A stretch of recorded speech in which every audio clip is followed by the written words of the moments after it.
The law is getting more and more during the years stricter and stricter, and there's a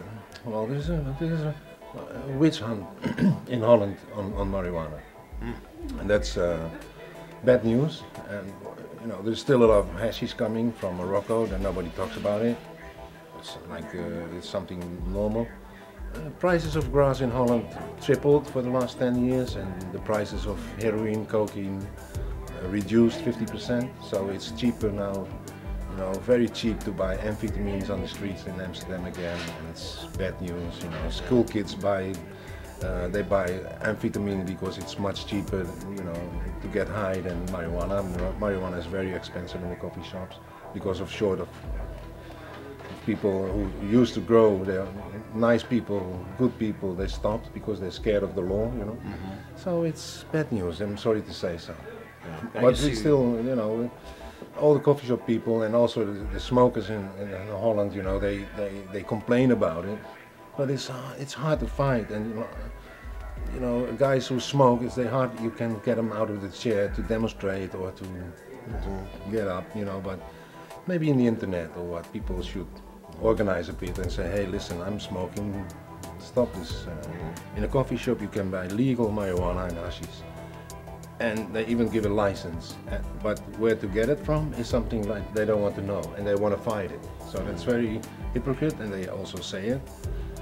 But that's what they do, and you know, I blame these people because they keep lying about it. You know, it's we all know from those days they couldn't find in any research anything wrong with cannabis.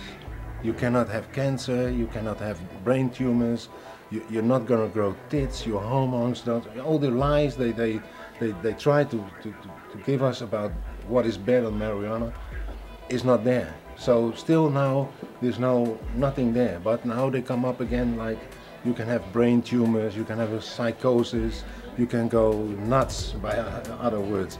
And if you say, but where is the proof? They don't have it. And then they scratch a lot of old research, what is already thrown away by all science, you know, and they still come up with it. And so now they even try to tell us it's addictive again, you know. It's now they say first, yeah, you get used to marijuana, but so you shouldn't smoke too much because you get used to it. Then you got used to it in an unhealthy way. Then you're gonna be used to it in an addictive way, you know. And now we're junkies again. Well, there's no proof at all. So I blame these politicians who know very, very well how it is, and still they give all the propaganda that it's very bad, you know. There was 8 years ago, there was a, how do you call that?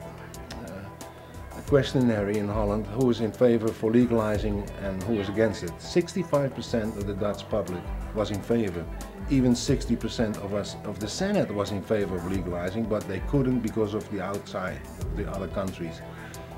Now, by all the propaganda that it is so bad again, you know, it turns around. 65% of the Dutch people want to get rid of coffee shops. They want to get rid of marijuana again because all the bad news coming, and the only bad news is coming from the cops, not from the smokers. The cops are chasing marijuana, and they make a lot of propaganda about it. They don't chase, and I tell it publicly, they don't chase hashish, they don't chase cocaine, they don't chase marijuana, heroin, no amphetamine. All the hard dope is cheaper and cheaper. All religion came here together, all races and all people, and there was always a sort of a freedom. And that's what Amsterdam still should be.